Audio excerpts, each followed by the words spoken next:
Lorsqu'elle se réveilla, la première chose qui frappa Noah Thorson, c'est qu'elle avait froid aux pieds. Vous ne comprenez rien, mais c'est bien de cette façon que commence le livre que je vous présenterai dans cette vidéo. Son titre est Ne t'arrête pas et il est le tout début d'une série de 3 livres. Ne t'arrête pas, ne regarde pas et n'oublie pas.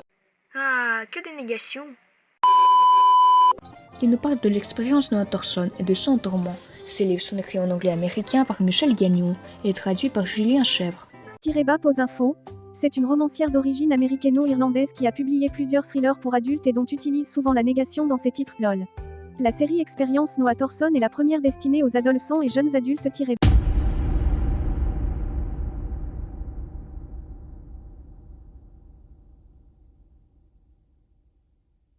Ah, et aussi, ses éditeurs est le Poké Jeunesse. Donc, l'histoire se passe particulièrement à Boston, une ville aux États-Unis, au mois d'automne. Elle démarre brusquement et dès le début nous fait plonger dans l'atmosphère du livre en débutant par une fille dont le nom est Noah, qui se fait sur une table d'opération avec bizarrement une longue cicatrice sur son poignet.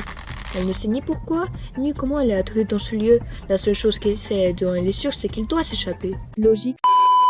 Grâce à sa ruse, elle réussit à le faire, mais se fait ensuite poursuivre tout au long de l'histoire. Ce qui est vraiment attendu.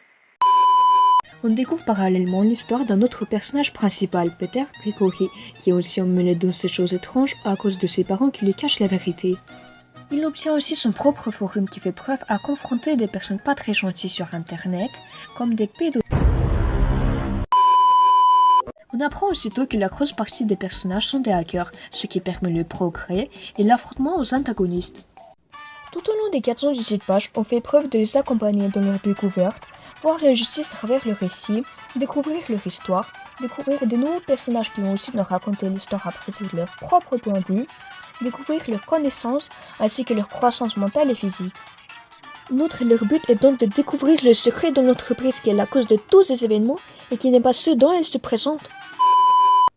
Alors, on a enfin fini avec le résumé et maintenant on va continuer avec l'analyse de ce bouquin. C'est un best-seller et aussi un thriller. L'univers du livre est en priorité du réalisme avec des notes de science-fiction. Les thèmes abordés sont en général de la tristesse, du suspense avec des notes de l'horreur, un peu d'amour, Mais pas trop car sinon ça gâche tout. et de la comédie.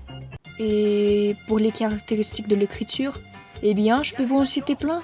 Le livre contient aucune introduction, les chapitres n'ont pas de titre, plusieurs histoires se croisent mais se rassemblent en une vers la moitié du livre, le livre se fait raconter par plusieurs personnages, l'histoire est racontée à la troisième personne, l'histoire se finit par une lettre que Noah a écrite sur le forum des hackers, ce livre est plutôt facile à lire. Et même, je crois que j'ai oublié quelque chose. Je vais aussi ajouter mon avis personnel et les points que j'ai aimés et regrettés. Déjà, je suis fière d'avoir choisi ce livre et pas un autre, et je vais continuer à suivre l'histoire dans les deux suivants livres. Ce livre n'a pas d'épisode ou de personnages inutiles et on voit qu'on a mis des efforts à le faire. Et je ne regrette pas d'avoir perdu l'affrontement contre mon camarade pour avoir le labyrinthe. Car maintenant c'est masterpiece. Alors, les deux éléments appréciés est le fait que l'histoire est racontée par plusieurs personnages en même temps et que l'histoire se passe vite et ne contient pas d'éléments qui vont arrêter le récit sur une place. Et les deux que j'ai regrettés sont des nombreuses répétitions d'expressions, Genre, on n'a pas un récit riche d'expressions. et que certains personnages secondaires ne sont pas assez développés, comme Cody et Elise et Amanda.